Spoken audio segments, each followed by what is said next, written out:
네, 할렐루야. 오늘도 좋은 아침입니다. 오늘은 하나님의 뜻은 무엇인가? 네, 7번째 기도하라 라는 제목으로 묵상하겠습니다. 기도는 매 순간 하나님을 기억하며 그 앞에 서는 것입니다. 사도 바울은 믿는 사람들을 잡아다가 감옥에 넣었습니다. 그는 자신이 하나님의 뜻을 누구보다 잘 안다고 믿었기 때문입니다. 다메섹 도상에서 예수님을 만나자 자기가 알고 있었던 것이 하나님의 뜻과 다르다는 것을 깨달았습니다. 그는 하나님의 뜻을 기뻐하라, 기도하라, 감사하라로 요약했습니다. 항상 기뻐하라, 쉬지 말고 기도하라, 범사에 감사하라. 이것이 그리스도 예수 안에서 너희를 향하신 하나님의 뜻이니라. 하나님은 쉬지 말고 기도하라고 명령하십니다. 하루 종일 기도하려면 아무 일도 하지 말고 골방에서 기도만 해야 할까요? 예수님은 그렇지 않으셨습니다. 누구보다 바쁘게 사셨습니다. 사도 바울도 누구보다 열심히 전도하고 다녔습니다. 그런데 어떻게 쉬지 않고 기도할 수 있습니까? 먼저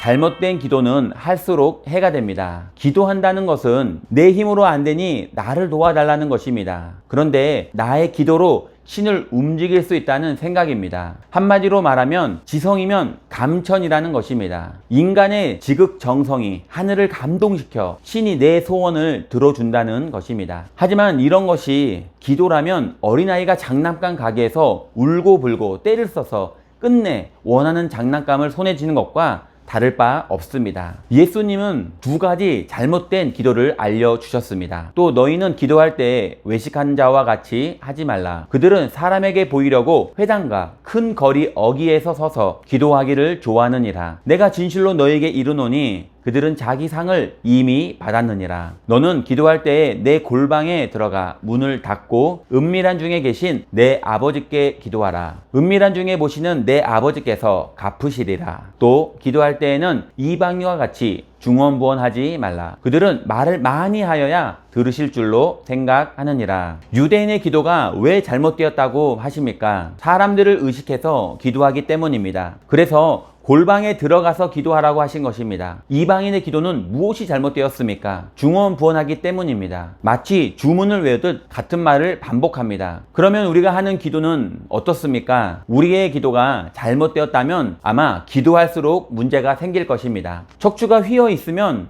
운동할수록 몸에 해롭듯이 하나님의 뜻과 상관없는 기도라면 기도할수록 우리의 영혼이 해로울 것입니다. 기도해도 평안이 없고 두려움이나 염려와 걱정이 사라지지 않습니다. 무엇보다도 기도해도 기쁨이 없습니다. 두 번째로 기도는 하나님의 뜻을 붙드는 유일한 방법입니다. 하나님은 산상수훈에서 가장 먼저 팔복과 기도를 가르쳐 주셨습니다. 복이 무엇입니까? 그 복을 어떻게 구해야 합니까? 그 복을 구하는 기도의 내용은 어떠해야 합니까? 이 질문에 대한 대답이 바로 주기도문입니다. 주기도문은 우리가 쉼없이 기도해야 할 기도 제목을 가르쳐 줍니다.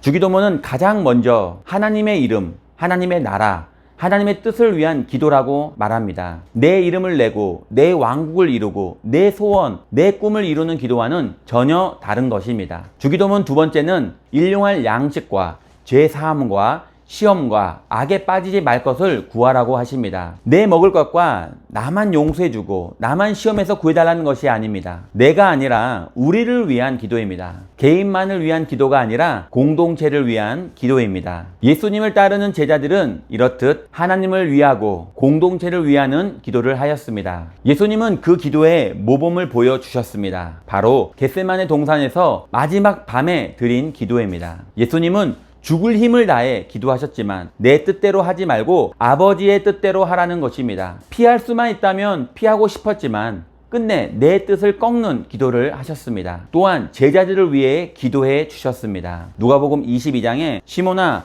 보라 사탄이 너희를 밀가부르하려고 요구하였으나 그러나 내가 너를 위하여 내 믿음이 떨어지지 않기를 기도하였나니 너는 돌이킨 후에 내 형제를 굳게 하라. 최후의 만찬에서 예수님은 베드로에게 하신 말씀입니다. 이 말씀을 풀이하면 내가 내 믿음을 위해 기도했지만 스스로 기도하지 않으면 믿음을 다 잃어버리고 반드시 넘어질 것이다. 그러니 너가 돌이켜서 내 형제의 믿음을 굳게 세워줘라. 베드로는 자존심이 상했을 것입니다. 주님, 제 믿음을 걱정하지 마세요. 주님이 오게 가면 저도 같이 갈 것이고 죽음이 오면 주님을 따라 죽을 것입니다. 그는 큰 소리 쳤습니다. 그러자 예수님은 내가 새벽에 닭이 울기 전에 3번 나를 모른다고 할 것이다. 예수님은 제자들을 데리고 겟세마네 동산에 올라가서 같이 기도해 줄 것을 부탁합니다. 그곳에 이르러 그들에게 이르시되 유혹에 빠지지 않게 기도하라 하시고 누가복음 22장 46절에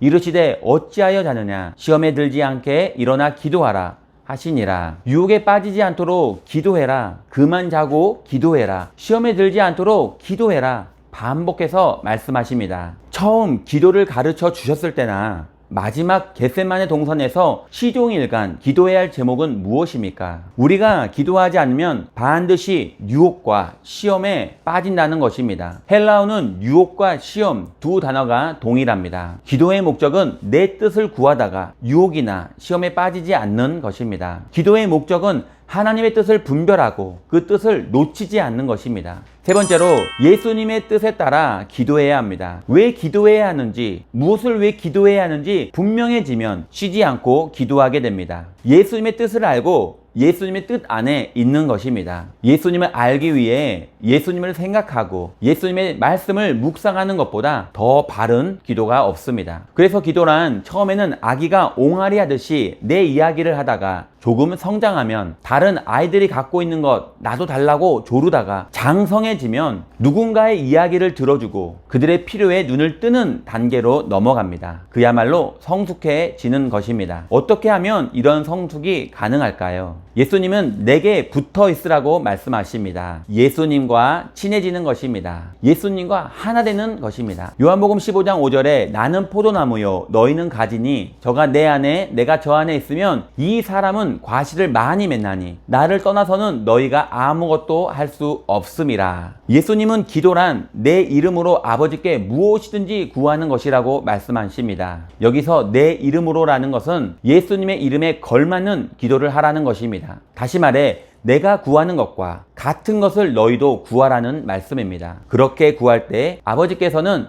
다 받게 될 것이라고 약속해 주십니다. 우리는 아버지의 뜻을 따라 구하고 있습니까? 하나님은 이사야 선지자를 통하여 말씀하십니다. 야곱아 너를 창조하신 야훼께서 지금 말씀하시느니라. 이스라엘아 너를 지으시니가 말씀하시느니라. 너는 두려워하지 말고 내가 너를 구속하였고 내가 너를 지명하여 불렀나니 너는 내 것이라. 우리는 내 것이 아니라 하나님의 것입니다. 내가 내 것이라고 착각하고 있습니다. 우리를 부르신 목적은 내가 내 것이 아니라 하나님의 것임을 깨닫게 하시려는 것입니다. 내가 내 것이 아니기에 내가 무엇을 손에 쥐었다고 그것이 내 것이겠습니까? 하나님이 내게 위탁하신 것을 내 것으로 착각해서 나를 위해 사용한다면 그것은 횡령 혹은 배임에 해당합니다. 네 번째로 어떻게 쉬지 않고 기도할 수 있습니까? 가장이 유혹에 빠지면 가족이 흩어지고 목자가 시험에 들면 양이 흩어지고 지도자가 넘어지면 수많은 사람이 넘어집니다. 그래서 바울은 쉬지 않고 기도하는 것이 하나님의 뜻이라고 말씀합니다. 종일 주님을 생각하고 말씀을 묵상하는 것이 시험에 들지 않고 유혹에 빠지지 않는 비결입니다. 사도 바울은 멈추지 말고 예수님을 생각해라. 종일 말씀을 붙들고 묵상해라 라고 강조합니다. 다섯 번째로 말씀을 따라 기도해야 합니다. 예수님은 반석 위에 집을 지으라고 말씀하십니다. 모래 위에 집을 지으면 무너지기 때문입니다. 모래 위에 집을 지은 사람들은 기도를 많이 할지라도 반드시 문제를 일으키기도 합니다. 말씀을 따라 반석 위에 집을 짓지 않았기 때문입니다. 우리의 기도는 말씀에서 출발해야 합니다. 믿음도 말씀에서, 사랑도 말씀에서, 소망도 말씀에서 시작되어야 합니다. 그래서 쉬지 말고 기도하는 것이 쉬지 말고 예수님을 생각하라, 말씀을 생각하라, 예수님께 붙들린 인생이 되라는 것입니다. 성령님은 우리를 기도의 자리로 인도하십니다. 사탄은 우리에게 생각하라고 속삭입니다. 기도하면 하나님이 움직이시고 생각하면 사람이 움직입니다. 사람이 분주하면 다툼이 일어나고 하나님이 일하시면 연합하게 됩니다. 말씀이 없으면 기도도 사탄이 일하는 통로가 된다는 사실을 기억해야 합니다. 결론입니다. 하나님의 뜻을 알게 된 사도 바울은 강하게 권면합니다. 쉬지 말고 기도하라. 이것이 그리스도 예수 안에 있는 우리 모두가 하나님의 뜻에 순종하는 것입니다. 만물보다 부패한 것이 사람의 마음이고 생각하는 것마다 악한 생각을 할 수밖에 없는 것이 인간의 실상이기에 오늘도 예수님을 쉬지 않고 생각함으로 승리하는 하루 되시기를 예수님의 이름으로 축원합니다.